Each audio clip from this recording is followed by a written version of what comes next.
चीन में कोरोना से बिगड़ते हालात को देखते हुए दुनिया भर में डर का माहौल है। भारत में भी कोरोना के ओमिक्रॉन सब वेरिएंट BF7 को लेकर लोगों में खासा डर है।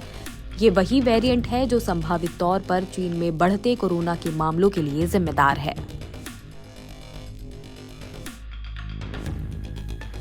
अब इस वेरिएंट के 3 मामले भारत में भी सामने आ चुके हैं। इसकी जानकारी PTI के आधिकारिक सूत्रों ने दी है। इस वेरिएंट का पहला मामला अक्टूबर में गुजरात बायोटेक्नोलॉजी रिसर्च सेंटर में सामने आया था। इसके बाद गुजरात और फिर उड़ीसा से। हालांकि स्वास्थ्य मंत्री मनसुख मांडविया से एक बैठक में एक्सपर्ट्स ने कहा है कि देश में कोरोना के मामलों में तेजी नहीं है, लेकिन फिर भी लोगों को एहतियात बरतने की जरूरत है। क्या है ये नया सब वेरिएंट? आपको याद है कोरोना का एक वेरिएंट आया था जिसका नाम था BA.5। फिर ये म्यूटेट होकर बना BA.5217। म्यूटेट माने टूटकर अलग हो जाना, यानी कि जब भी कोई वायरस म्यूटेट होता है तो एक नई कैटेगरी या सब कैटेगरी बना देता है। इसलिए BF7 वायरस कुछ और नहीं बल्कि ये दूसरे वायरस से म्यूटेट होकर बना है। BF7 इतना खतरनाक क्यों है?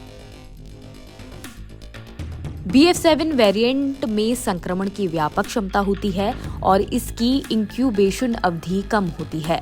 साथ ही इसमें दोबारा संक्रमण पैदा करने या उन लोगों को भी संक्रमित करने की उच्च क्षमता है जिन्हें टीका लग चुका है।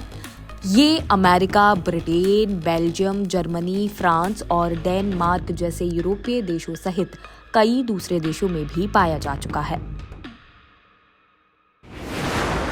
BF7 वेरिएंट के क्या हैं लक्षण? BF7 को लेकर लोगों के मन में कई तरह के सवाल खड़े हो रहे हैं। अगर सब वेरिएंट के लक्षणों की बात की जाए तो इसमें भी लोगों को बुखार, कफ, शरीर में दर्द जैसे लक्षण दिखाई देते हैं। वहीं कुछ लोगों को उल्टी, दस्त की शिकायतें भी आती दिखी हैं। हालांकि ये काफी तेजी से दूसरे लोगों में फैलता है, इसलिए कम समय में ज्यादा लोगों को संक्रमित कर सकता है।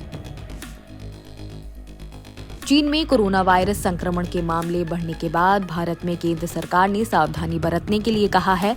कोविड के खतरे को देखते हुए केंद्र सरकार अलर्ट मोड में है। अब तक कोरोना को लेकर देश में 2 अहम बैठक हो चुकी हैं। विदेश से आने वाले यात्रियों की एयरपोर्ट पर स्कैनिंग और कोविड टेस्टिंग शुरू कर दी गई है। ऐसी ही और खबरों के लिए जुड़े रहिए जनसत्ता के साथ।